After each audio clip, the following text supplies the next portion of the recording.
दोस्तों जब भी चेक बाउंस होता है तो उसके बारे में आपसे बता चुका हूं कि एक नोटिस भेजा जाता है वकील के माध्यम से, और जिसमें ये मेंशन किया जाता है कि 15 दिनों का आपको टाइम दिया जा रहा है। अगर आप पैसा नहीं लौटाते हैं तो आपके ऊपर निगोशिएबल इंस्ट्रूमेंट एक्ट की जो है धारा के तहत आपके ऊपर मुकदमा दर्ज किया जाएगा।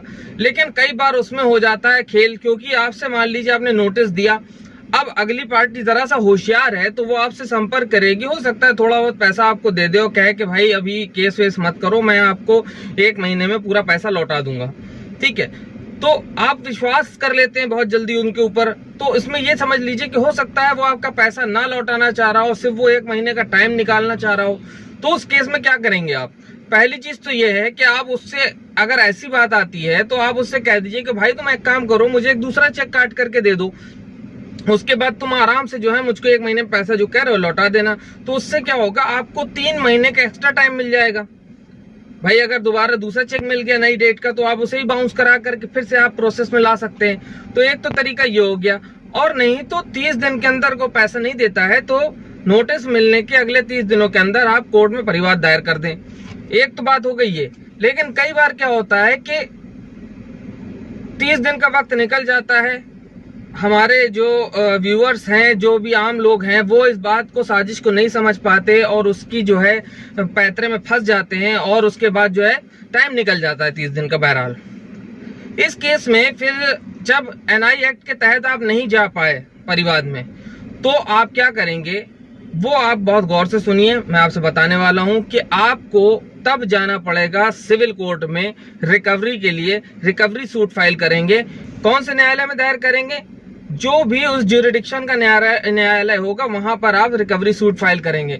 अब यहाँ पर आपको थोड़ा सा परेशान इसलिए होना पड़ेगा क्योंकि यहाँ पर जब आप रिकवरी सूट फाइल करेंगे तो वहां पर आपको जो भी आपकी रकम है, सपोज कीजिए 5 लाख है, तो 5 लाख रुपए का आप जब क्लेम कर रहे हैं रिकवरी सूट, तो आपको 2.5% वहां पर कोर्ट फीस जमा करनी पड़ेगी। तो ये आपका जो है ये आपको भुगतना पड़ेगा, क्योंकि आपसे गलती तो हुई है तो आपको यहाँ पर ये भुगतना पड़ेगा। और उसके बाद आप रिकवरी सूट फाइल करेंगे, और साथ ही साथ उसमें आपके ऊपर बर्डन ऑफ प्रूफ भी आ जाएगा कि अब आप साबित करते रहो कि आपने पैसा क्यों दिया था, कब दिया था, किन किन गवाहों के सामने दिया था। ये सारा फिर लंबा प्रोसीजर हो जाता है। और जहां एनआई एक्ट की बात है तो वहां पर जो है समरी ट्रायल चलता है, फास्ट सुनवाई होती है और जल्दी से जल्दी फैसला होता है। तो इसमें क्या है कि आपको सबसे पहले कोशिश ये करनी है कि आप 30 दिनों के अंदर नोटिस देने के अगले 30 दिनों के अंदर आप परिवाद पेश कर दें। अगर आप परिवाद पेश कर देते हैं तो आपका सबसे फायदा रहेगा। 300-400 रुपए में काम, जो कोर्ट फीस होती है उसके तहत काम हो जाएगा। नहीं तो यहाँ पर फिर आपका 2.5% का मामला फंसेगा।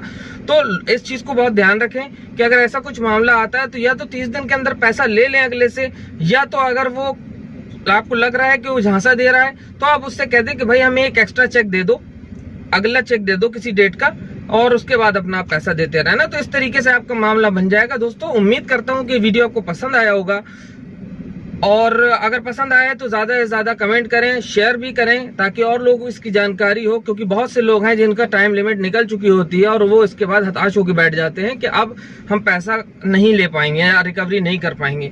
तो ऐसा नहीं है, रिकवरी बिल्कुल हो पाएगी। थोड़ा सा आपको चीजों को समझना पड़ेगा और थोड़ा सा एक्टिव रहना पड़ेगा। तो दोस्तों मैं आपका दोस्त फरहान अख्तर एक बार से फिर हैव अ ग्रेट डे।